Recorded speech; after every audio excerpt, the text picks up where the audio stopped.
إن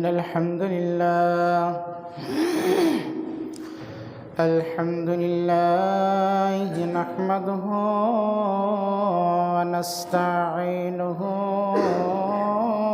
ونستغفره ونؤمن به ونتوكل عليه ونعوذ بالله من شرور أنفسنا ومن سيئات أعمالنا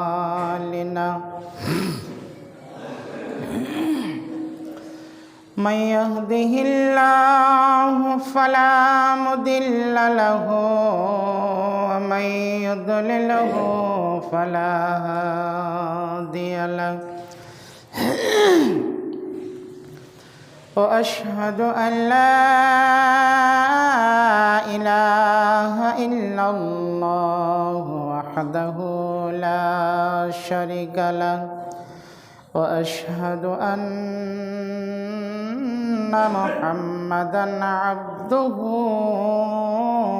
ورسوله أما بعد فإن خير الحديث كتاب الله وخير الهدي محمد صلى الله عليه وسلم وشر الأمور محدثاتها وكل محدثة بدعة وكل بدعة ضلالة وكل ضلالة في النار يا أيها الذين آمنوا اتقوا الله حق تقاته ولا تموتن إلا وأنتم مسلمون يا أيها الناس اتقوا ربكم الذي خلقكم من نفس واحدة وخلق منها زوجها وبث منهما رجالا كثيرا ونساء واتقوا الله الذي تسألون به والأرحام إن الله كان عليكم رقيبا يا أيها الذين آمنوا اتقوا الله وقولوا قولا سديدا يصلح لكم أعمالكم ويغفر لكم ذنوبكم ومن يطع الله ورسوله فقد فاز فوزا عظيما بارك الله لكم في القرآن وإياكم من آية من مالك الرؤوف الرحيم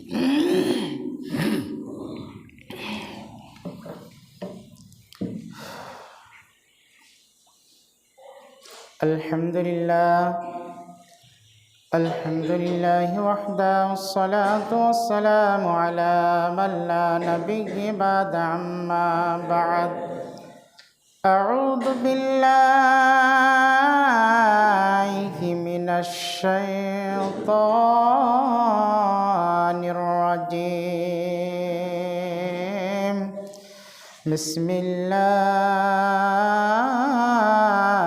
الرحمن الرحيم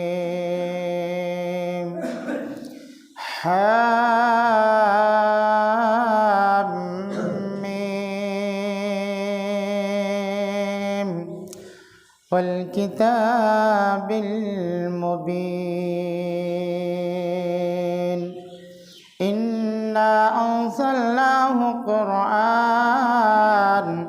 إنا أنزلناه في ليلة مباركة إنا كنا منذرين فيها يفرق كل أمر حكيم وقال النبي صلى الله عليه وسلم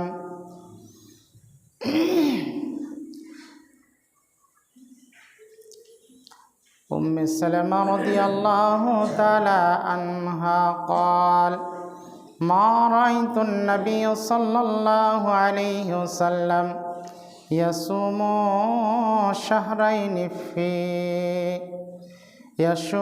شهرين متتابعين إلا شعبان ورمضان رواه الترمذي। উপস্থিত শ্রদ্ধেয় সম্মানিত ইসলাম পিপাসু মুসল্লিগণ, সর্বার্গই করুন মহান রব্বুল আলামিনের প্রশংসা করি, যেই মহান রব্বুল আলামিন আমাদেরকে সাপ্তাহিক পর এই জামে মসজিদে একত্র হওয়ার সুযোগ দান করেছেন। তাই আমরা সকলেই অন্তর থেকে পড়ি আলহামদুলিল্লাহ। তিনার পর তিনার প্রিয়তম রাসূল মামিন আল্লাহ দয়ার কান্ডারি রাহমাতুল্লিল আলামিন হযরতে মুহাম্মদ মুস্তাফা সাল্লাল্লাহু আলাইহি সাল্লাম তিনার প্রতি শান্তির ধারা বর্ষিত হোক। আল্লাহুম্মা সাল্লি আলাইহি আল্লাহুম্মা বারিক আলাইহি ওয়া সাল্লিম। আজকে জুমার দিন সময়ের দিকে লক্ষ্য করে আমি আপনাদের সামনে পবিত্র আল কালাম পাকের মধ্য হইতে কয়েকটি আয়াত তেলাওয়াত করেছি এবং মহানবী সাল্লাল্লাহু আলাইহি সাল্লামের একখানা হাদিস পাঠ করেছি। আশা করছি আরও কিছু হাদিস দিয়ে আমি আমার বিষয়বস্তু দিয়ে টানব। ওমা তৌফিক ইল্লা বিল্লাহ। আজকে যে আমার বক্তব্যের বিষয় সেটি হচ্ছে শাবান মাসের গুরুত্ব। যেহেতু আমাদের মাঝে যে মাসটা চলছে এটা হচ্ছে শাবান মাস। এই মাসের কিছু গুরুত্ব রয়েছে, কিছু মাহাত্ম্য রয়েছে।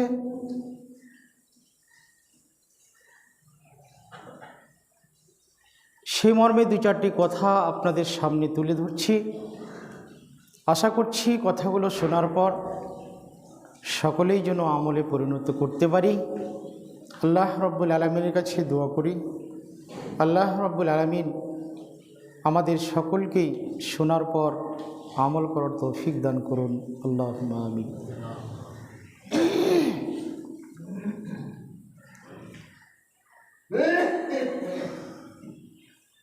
আল্লাহ রব্বুল আলামিন সূরা দোখানের 1, 2, 3, 4 নম্বর আয়াতে বলছেন যে হামিম ওয়াল কিতাবিল মুবিন।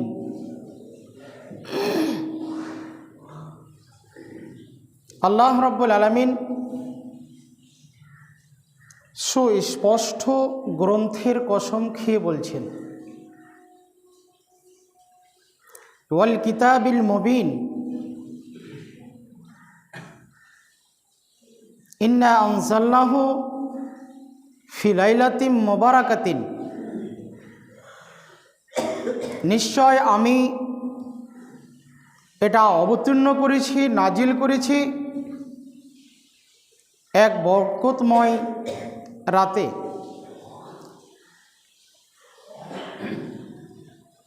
ইন্না কুন্না মুনসিরিন, নিশ্চয় আমি সতর্ককারী।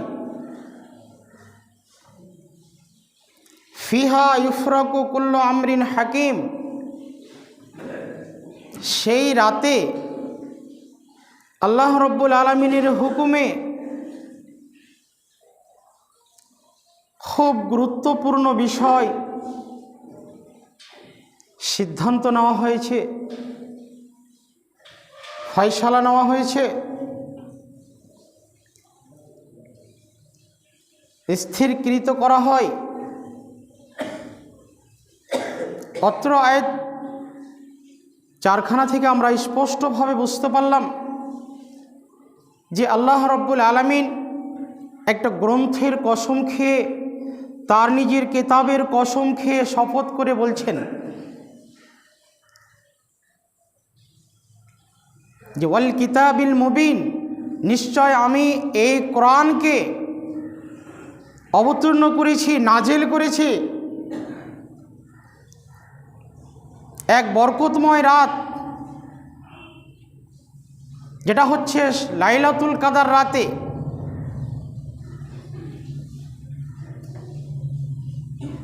অন্য জায়গাতে আল্লাহ রাব্বুল আলামিন এইভাবে বললেন, ইন্না আনজালনাহু ফি লাইলাতিল কদর, নিশ্চয় আমি নাজিল করেছি, অবতীর্ণ করেছি এই কোরআনকে আশিসপুত রাতে, অর্থাৎ শাবে কদরের রাতে।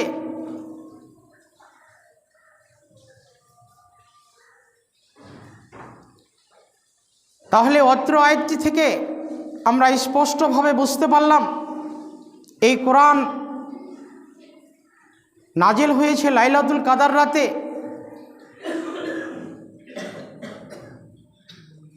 এখন এই কোরআন অবতীর্ণর কেউ কেউ বলেছেন না, শবে বরাতের রাতে অবতীর্ণ হয়েছে, কিন্তু সেই কথাগুলোর কোনো সঠিক হদিস পাওয়া যাচ্ছে না, অতএব সেই কথা মানা যাচ্ছে না। কেন? অন্য জায়গাতে আল্লাহ রাব্বুল আলামিন সুস্পষ্টভাবে বলে দিয়েছেন, শাহরু রমাজানাল্লাযী উনজিলা ফিহিল কুরআন, এই কোরআন অবতীর্ণ হয়েছে রমজান মাসে, আর সেটা লাইলাতুল কাদারের রাতে নাজিল হয়েছে, এক বরকতপূর্ণ রাতে নাজিল হয়েছে। তাহলে সেই রাত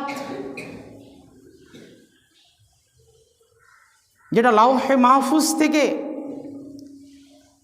রমজান মাসের শাবে কাদারের রাতে আল্লাহ রাব্বুল আলামিনের নাবির উপরে নাজিল করা হয়েছে, লাউহে মাহফুজ থেকে বাইতুল ইজ্জাতে নিয়ে এসে রেখে দেওয়া হয়েছে, আর সেখান থেকে ঘটনাক্রমে নবী সাল্লাল্লাহু আলাইহি সাল্লামের 23 বছর জীবনীতে এই কোরআন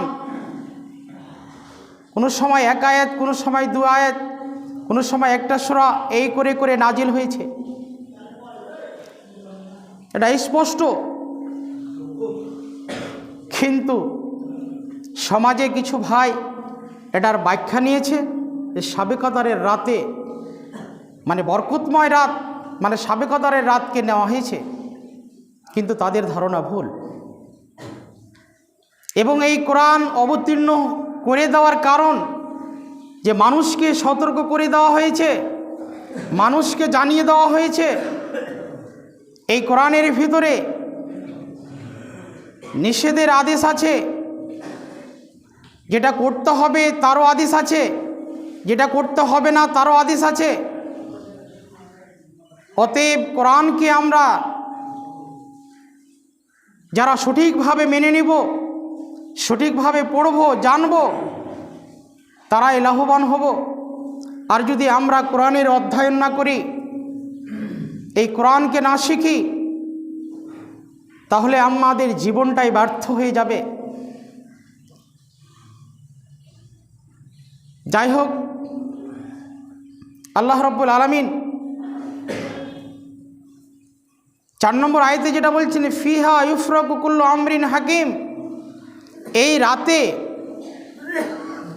আল্লাহ রাব্বুল আলামিনের হুকুমে খুব গুরুত্বপূর্ণ বিষয় এর সিদ্ধান্ত নেওয়া হয়েছে। সেই রাতে মানুষ আগামী বছর কি খাবে, কি কর্ম করবে, তার মরণ জীবন সব কিছুর লিপিবদ্ধ করা হয়েছে।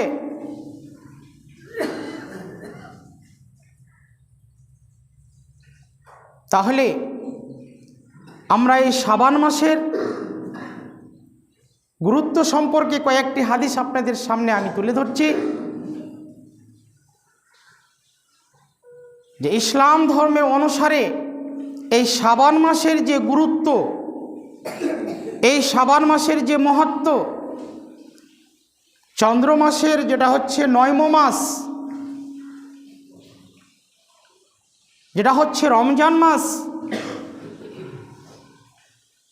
সেই রমজান মাসের আগের যে মাস যেটা হচ্ছে শাবান মাস, সেই শাবান মাসের গুরুত্ব সম্পর্কে মহানবী সাল্লাল্লাহু আলাইহি সাল্লামের স্ত্রী উম্মে সালামা রাদিয়াল্লাহু তাআলা আনহা উনি বলেন যে মা রাআইতুন নবী সাল্লাল্লাহু আলাইহি ওয়াসাল্লাম ইয়াসুমু শাহরাইনে মুতাতাবিআইনে ইল্লা শাবানা ওয়া রমাজানা,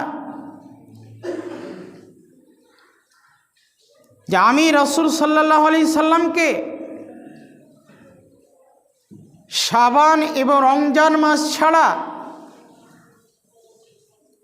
পরস্পর 2 মাস সিয়াম পালন করতে আমি দেখিনি। অত্র হাদিসটি আবু দাউদ, তিরমিজি, ইবনে মাজাহ 174 পৃষ্ঠায় আছে। তাহলে অত্র হাদিসটি থেকে আমরা স্পষ্টভাবে বুঝতে পারলাম যে আল্লাহ রসুল সাল্লাল্লাহু আলাইহি সাল্লামের স্ত্রী উম্মে সালমা রাদিয়াল্লাহু তাআলা আনহা আল্লাহ রসুলকে শাবান মাসে এবং রমজান মাস, এই 2 মাস পরস্পর সিয়াম পালন করতে দেখেছেন, তাছাড়া অন্য কোনো মাসে দেখেননি।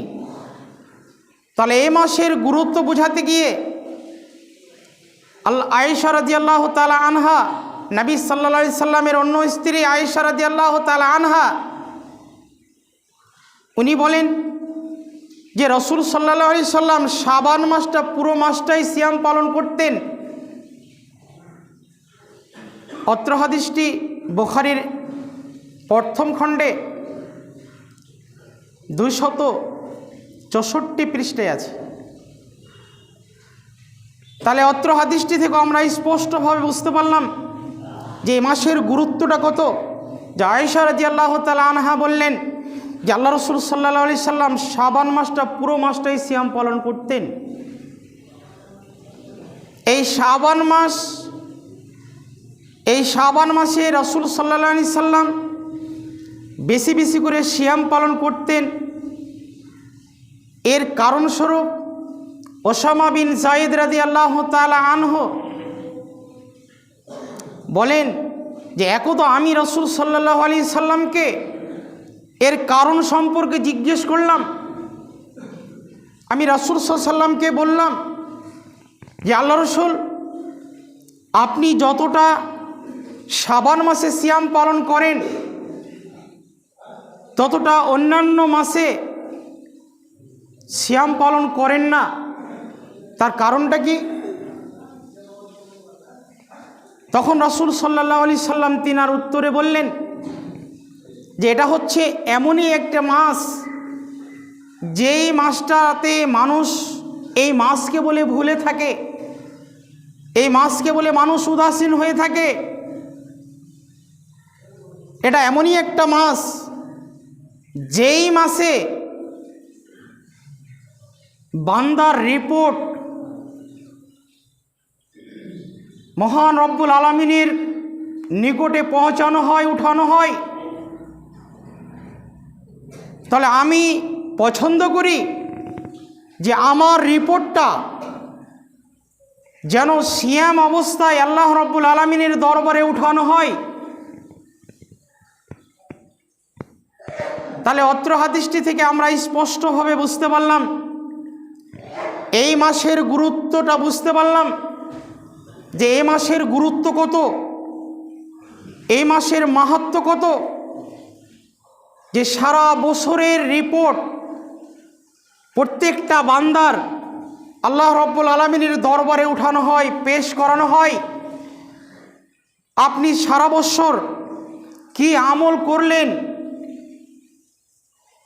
কিভাবে চলাফেরা করলেন, সমস্ত কিছু আল্লাহ রব্বুল আলামিনের দরবারে তুলে দেওয়া হয়। আল্লাহ রব্বুল আলামিনের নিকটে পেশ করানো হয়। এই কারণে রাসূল সাল্লাল্লাহু আলাইহি ওয়াসাল্লাম বললেন যে আমার পছন্দ, আমার ইচ্ছা যে আমার সিয়াম অবস্থায় যেন আমার রিপোর্টটা আল্লাহ রব্বুল আলামিনের কাছে উপস্থিত হয়, পৌঁছে। আজকে আমরা সে মাসকে বলে উদাসীন। এ মাসের সিয়াম শুধু গুরুত্ব, সিয়াম পালনের ক্ষেত্রে গুরুত্ব রয়েছে, অন্যান্য ক্ষেত্রে নয়। যেমন এই মাসের বিগত কয়েকদিন গত হলো 15 শাবানে অনেক ভাই শবে বরাত পালন করেছে। শবে বরাত পালন করেছে, এর কোনো দলিল নেই। শবে বরাত পালন করতে হবে এর কোনো সহি দলিল পাওয়া যাচ্ছে না। বা 15ই শাবান সিয়াম পালন করতে হবে এর কোনো দলিল পাওয়া যাচ্ছে না। অতএব যে ভাইরা গত 15 শাবানে শবে বরাত পালন করেছেন, পার্টিকুলার শাবান মাসেরই সিয়াম পালন করেছেন, নেকি করতে গিয়ে দেখা গেল বেদাতে পরিণত হয়েছে। অতএব আমি অনুরোধ করব সেই ভাইগুলোকে যে তদন্ত করুন, রিসার্চ করুন, ভালো অভিজ্ঞ আলেম দিয়ে আপনি জানুন। সেটা যদি নেকি ইনকাম করতে গিয়ে, নেকি কামাতে গিয়ে যদি আমার আপনার সেটা অন্যায় হয়, সে নেকির পরিবর্তে গুনাহ হয়ে যায়, তাহলে সেটা থেকে বর্জন করতে অনুরোধ করছি। যেহেতু সঠিক হাদিসের প্রতি যদি আমল না করে, জয়ীফ হাদিসের প্রতি আমল করে কোনো নেকি হবে না, বরঞ্চ ক্ষতি হবে। অতএব প্রত্যেকটা ব্যক্তির কাছে অনুরোধ করছি, বা সমাজে যেই প্রচলন রয়েছে শাবান মাসের সিয়াম, আজও অবধি অনেক মানুষ প্রশ্ন করেন শাবান মাসের সিয়াম কখন রাখতে হবে মাওলানা সাহেব। অনেককেই আমি বলেছি, আপনি যদি অন্যান্য মাসে সিয়াম না পালন করে থাকেন, তাহলে আপনাকে পার্টিকুলারভাবে শাবান মাসের সিয়াম পালন করা যাবে না। এক হাদিস বলি, আল্লাহ রসুল সাল্লাল্লাহু আলাইহি সাল্লাম পুরো শাবান মাসটায় রোজা রাখলেও, সিয়াম পালন করলেও তার উম্মতকে বলেছেন, শাবান মাসের যখন অর্ধেক মানে 15 শাবান পর্যন্ত পৌঁছে যাবে, তারপরে তোমরা আর সিয়াম পালন করো না। অত্র হাদিসটি আবু দাউদ, তিরমিজি, মিশকাত শরীফের রয়েছে। অতএব এই হাদিসটি থেকে আমরা স্পষ্টভাবে বুঝতে পারলাম যে কোনো ব্যক্তি যদি সিয়াম পালন করতে ইচ্ছুক হয় যে শাবান মাসে আমি সিয়াম পালন করব, তাহলে 1 থেকে নিয়ে 15 তারিখ পর্যন্ত সিয়াম পালন করেন, অসুবিধা নেই। 15 তারিখের পরে আপনার সিয়াম পালন করতে আল্লাহ রসুল নিষেধ করেছেন। কেন নিষেধ করেছেন? যে আগামীতে রমজান মাস আসছে, সেই রমজান মাসের জন্য আমাদেরকে প্রস্তুতি নিতে হবে। এখন যদি সারা মাস সিয়াম পালন করি, তাহলে হয়তো সেই বান্দাগুলো কমজোর হয়ে যাবে। এই কারণে আল্লাহ রসুল 15 শাবান পর্যন্ত সিয়াম রাখতে বলেছেন, বাকি 15 শাবানের পরে সিয়াম রাখতে নিষেধ করেছেন। কিন্তু ঘটনা হলো, এখন যদি আপনি প্রত্যেক সপ্তাহে সিয়াম পালন করতে অভ্যস্ত থাকেন, তাহলে আপনার ক্ষেত্রে নিষেধাজ্ঞা নেই।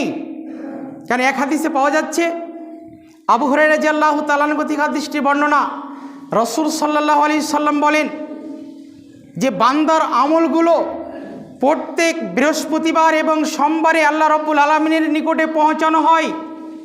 তাহলে আমি পছন্দ করি যে আমার আমলটা যেন সিয়াম অবস্থায় যায়, এই কারণে আমি বৃহস্পতিবার এবং সোমবার সিয়াম পালন করি। অত্র হাদিসটি থেকে আমরা স্পষ্টভাবে বুঝতে পারলাম, কোনো ব্যক্তি যদি আজও সাপ্তাহিক যেটা সিয়াম, প্রত্যেক সপ্তাহে সোমবার এবং বৃহস্পতিবার যদি সিয়ামে অভ্যস্ত হন, তাহলে সেই ব্যক্তির জন্য শাবান মাসে নিষেধাজ্ঞা নেই। সেই ব্যক্তি প্রত্যেক সপ্তাহে বৃহস্পতিবার এবং সোমবার রোজা রাখতে পারেন, সিয়াম রাখতে পারেন। এখন যদি কোনো ব্যক্তি প্রত্যেক মাসে 3টি করে সিয়াম পালন করেন, যেটা হচ্ছে চন্দ্র মাসের 13, 14, 15 যেটা হচ্ছে আইয়ামে বীজ, সেই সিয়ামের যদি আপনারা অভ্যস্ত হয়ে থাকেন তাহলে এই শাবান মাসও আপনি 3টি সিয়াম পালন করতে পারেন। যেহেতু 13, 14, 15 শাবানও যদি আপনি রাখেন তাহলে আইয়ামে বীজ বলে আপনাকে সিয়াম পালন করতে হবে। এখন যদি আপনি অন্যান্য মাসে না রাখেন, শুধু পার্টিকুলারভাবে যদি শাবান মাসের সিয়াম পালন করেন 13, 14, 15 তারিখ, তাহলে কিন্তু সেটা বেদাত হবে, সেটা রাখা যাবে না। সে হাদিসগুলো কমজোর, সে হাদিসগুলোর সনদ নিতান্ত জয়ীফ, জাল, অতএব সেগুলো সিয়াম রাখা যাবে না। তাহলে আমি অনুরোধ করব প্রত্যেকটা ব্যক্তিকে যে আমরা যদি রমজান মাসের সিয়াম পালন করি না এই শাবান মাসের সিয়াম পালন করি, তাহলে 1 থেকে নিয়ে 15 তারিখ পর্যন্ত সিয়াম পালন করতে হবে। 15 তারিখের পরে আর করা দরকার নেই। কিন্তু যদি সাপ্তাহিক অভ্যস্ত হয়ে থাকে তাহলে আপনি প্রত্যেক সপ্তাহে বৃহস্পতিবার এবং সোমবার সিয়াম পালন করবেন। কেন? সেই রিপোর্টটা, সাপ্তাহিক রিপোর্টটা আল্লাহ রাব্বুল আলামিনের নিকটে পৌঁছানো হয়। তাহলে সিয়াম অবস্থায় রাসূল বলছেন, সিয়াম অবস্থায় যদি আমার রিপোর্ট পৌঁছানো হয় তাহলে আমি সৌভাগ্য। অতএব আমরাও সেরকম যদি নিয়াত করি যে না সাপ্তাহিক 2টা সিয়াম পালন করব, আজও জারি আছে, আপনি করতে পারেন, অসুবিধা নেই। সমাজে প্রশ্ন এরকম আসছে যে আমার রমজানের কাজা সিয়াম ছুটে আছে, শাবান মাসের কি রাখা যাবে না? বা শাবান মাসের 15 তারিখের পর কি সেই সিয়াম রাখা যাবে না? রাখা যাবে। কেন? সেটা হচ্ছে আপনার ফরজ সিয়াম। মা আয়েশা রাদিয়াল্লাহু তাআলা আনহা বলেন যে আমার রমজানের সিয়াম ছুটে থাকতো, আর রাসূল সাল্লাল্লাহু আলাইহি সাল্লামের খিদমত করতে গিয়ে সারা বছরই ব্যস্ত থাকতাম। যখন শাবান মাস আসতো তখন আল্লাহ রাসূল সাল্লাল্লাহু আলাইহি সাল্লাম শাবান মাসের সিয়াম পালন করতেন। তখন সেই সুযোগে আমিও আমার কাজা সিয়াম, রমজানের ছুটে থাকা সিয়াম আমি তখন পালন করতাম। তাহলে আয়েশা রাদিয়াল্লাহু তাআলা আনহার হাদিসটা থেকে আমরা স্পষ্টভাবে বুঝতে পারলাম, আজও যদি কোনো মা বোনদের সিয়াম যদি কাজা সিয়াম যদি ছুটে থাকে, আপনার স্বামীর সেবা যত্ন নেওয়াতে বা কোনো কাজকর্মে ব্যস্ত থাকাতে বা অসুস্থ থাকাতে আপনি যদি শাবান মাসে সেই সময়টা বের করতে পারেন তাহলে সেই শাবান মাসেও সিয়াম পালন করবেন। সেটা কাজা মানে সিয়াম, সেটা আপনি করতে পারেন। কিন্তু উত্তম হলো যে রমজান মাস শেষ হওয়ার সাথে সঙ্গে সঙ্গে আপনি যখনই সুযোগ পাবেন তখনই আপনাকে সেই সিয়াম রেখে নিতে হবে। কেন? মানুষ মৃত্যু কখন চলে আসবে মানুষের এটা কেউ বলতে পারবে না। তাই আমরা যেন অবহেলার কারণে সেই সিয়ামগুলোকে, কাজা সিয়ামগুলোকে যেন আমরা রেখে না দিই, আমরা রমজান আসার পূর্বেই সেই কাজা সিয়ামগুলো জেনে আদায় করে নিই। সিয়াম যদি কাজা থাকে যতদিন পর্যন্ত আপনি বেঁচে থাকবেন আদায় করতেই হবে, সিয়ামের কোনো মাপ নেই। সলাৎ ছুটে গিয়েছে, আল্লাহ রাব্বুল আলামিনের দরবারে আপনি ক্ষমা চেয়ে নিন, আল্লাহ রাব্বুল আলামিন আপনাকে ক্ষমা করে দিবেন।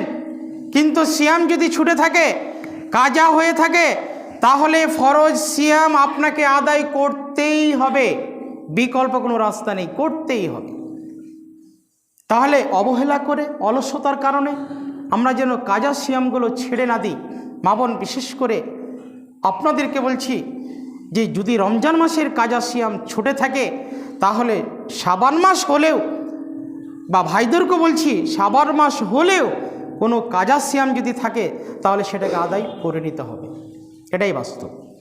তো যাই হোক, আগামীতে আমাদের রমজান আসছে, সেই রমজানকে আমাদেরকে মূল্যায়ন করতে হবে, সেই রমজানের সিয়াম আমাদেরকে পালন করতে হবে।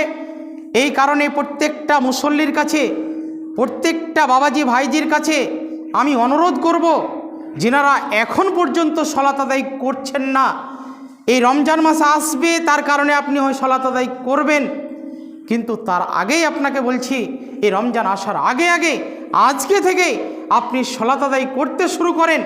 না হলে রমজান মাস আসবে আর আপনি সিয়াম মানে সলাত আদায় করবেন, সিয়াম পালন করবেন, আবার রমজান শেষ হয়ে গেল, আবার সিয়াম ছেড়ে দিলেন, আবার সলাত ছেড়ে দিলেন, এটা আপনি আল্লাহর সাথে প্রতারণা করছেন, এটা আপনার ঠিক নয়। অতএব বিগত দিনে যা পাপ করেছেন আল্লাহ রাব্বুল আলামিনের কাছে ক্ষমা চেয়ে নিন। আল্লাহ রাব্বুল আলামিনের কাছে ক্ষমা চেয়ে আপনি সলাতের জন্য, সিয়ামের জন্য আজই থেকে প্রস্তুতি নিন।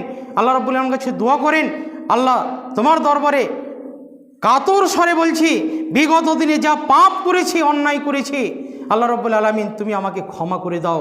আল্লাহ রাব্বুল আলামিন আমাদেরকে ক্ষমা করে দিবেন। আল্লাহ রাব্বুল আলামিন ক্ষমা করতে প্রস্তুত। এই শাবান মাসে একটা জয়ীফ হাদিসে মানে বলা হচ্ছে, আলী থেকে বর্ণনা, যে রাসূল সাল্লাল্লাহু আলাইহি ওয়াসাল্লাম এই শাবান বলেছেন যে শাবান মাসে মানে মাগরিবের পরে নাকি শবে বরাতের দিন আল্লাহ রাব্বুল আলামিন এই নিচু আসমানে নেমে আসে। শুধু এই শবে বরাতের রাতে নয়, সহি হাদিস যেটা হলো যে আল্লাহ রাব্বুল আলামিন প্রতি রাতে শেষ ভাগে আল্লাহ রাব্বুল আলামিন নেমে আসেন, এসে বলেন আমার কোন বান্দা আমার কাছে চাইছে যে আমি তার চাওয়াকে আমি তাকে দেব, কোন বান্দা আমার কাছে তওবা করছে আমি তার তওবাকে কবুল করব, কোন বান্দা আমার কাছে ভিক্ষা চাইছে আমি তাকে ভিক্ষা দেব, কোন বান্দা আমার কাছে ক্ষমা চাইছে আমি তাকে ক্ষমা করব। প্রত্যেক রাতে আসে, শুধু শবে বরাতের রাতকে আপনি পালন করে যাচ্ছেন, ওই আশাতে এটা মিথ্যা কথা। প্রত্যেক রাতে আপনি চেষ্টা করেন, আল্লাহ রাব্বুল আলামিনকে সন্ধান করেন, আপনি পেয়ে যাবেন। যাই হোক, বিগত দিন আল্লাহ যা পাপ করেছি তোমার দরবারে কাতর স্বরে দোয়া করি, আল্লাহ তুমি আমাদের সকল ব্যক্তির পাপকে তুমি মোচন করে দাও, আল্লাহুম্মা আমিন।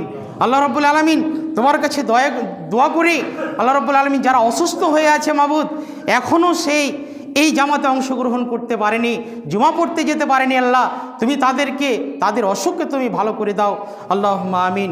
যেমন পশ্চিম তালগ্রামের আব্দুল খালেক নামে একজন ব্যক্তি অসুস্থ হয়ে পড়ে আছে, উনি আপনাদের জামাতে সালাম দিয়েছেন, তার উত্তরটা দেবেন এভাবে যে আলাইকা ও আলাইহিস সালাম। সবাই বলুন আলাইকা ও আলাইহিস সালাম। কেউ যদি অন্য জায়গা থেকে সালাম পাঠায় তাহলে তার উত্তরটা এভাবে দিবেন আলাইকা ও আলাইহিস সালাম। তাহলে যাই হোক, আমরা ছোট্ট ছোট্ট মশলাগুলো, ছোট্ট ছোট্ট দোয়াগুলো হয়তো জানি বা হয়তো অজানা, সেগুলোকে আমাদেরকে শিখতে হবে, জানতে হবে, চেষ্টা করতে হবে। ইসলামের শিক্ষার শেষ নেই। আজ পর্যন্ত যতদিন পর্যন্ত বেঁচে থাকবেন ততদিন পর্যন্ত আমাকে আপনাকে সেই ইসলামের রীতিনীতি শিখতে হবে। শেখার জন্য যেন আল্লাহ রাব্বুল আলামিনের কাছে দোয়া করি, আল্লাহ যেন আমাদের সকলকেই শেখার তৌফিক দান করুন, আল্লাহুম্মা আমিন। এবং সামনে যে আমাদের রমজান আসছে, আল্লাহ তুমি সেই রমজানকে মূল্যায়ন করা, সেই রমজানের ইবাদত করা তুমি তৌফিক দান করুন, আল্লাহুম্মা আমিন। এই বলে আমি আমার বক্তব্য দিতে জানছি, ভাষাগত ভুল হলে ক্ষমা করবেন। আল্লাহুম্মা সাল্লি আলা মুহাম্মাদিন ওয়া আলা আলি মুহাম্মাদ কামা সাল্লাইতা আলা ইব্রাহিমা ওয়া আলা আলি ইব্রাহিম ইন্নাকা হামিদুম মাজিদ। আল্লাহুম্মা বারিক আলা মুহাম্মাদিন ওয়া আলা আলি মুহাম্মাদ কামা বারাকতা আলা ইব্রাহিমা ওয়া আলা আলি ইব্রাহিম ইন্নাকা হামিদুম মাজিদ। সুবহানা রাব্বিকা রাব্বিল ইজ্জাতি আম্মা ইয়াসিফুন ওয়া সালামুন আলাল মুরসালিন ওয়াল হামদুলিল্লাহি রাব্বিল আলামিন। সুবহানাকাল্লাহুম্মা রাব্বানা ওয়া বিহামদিকা।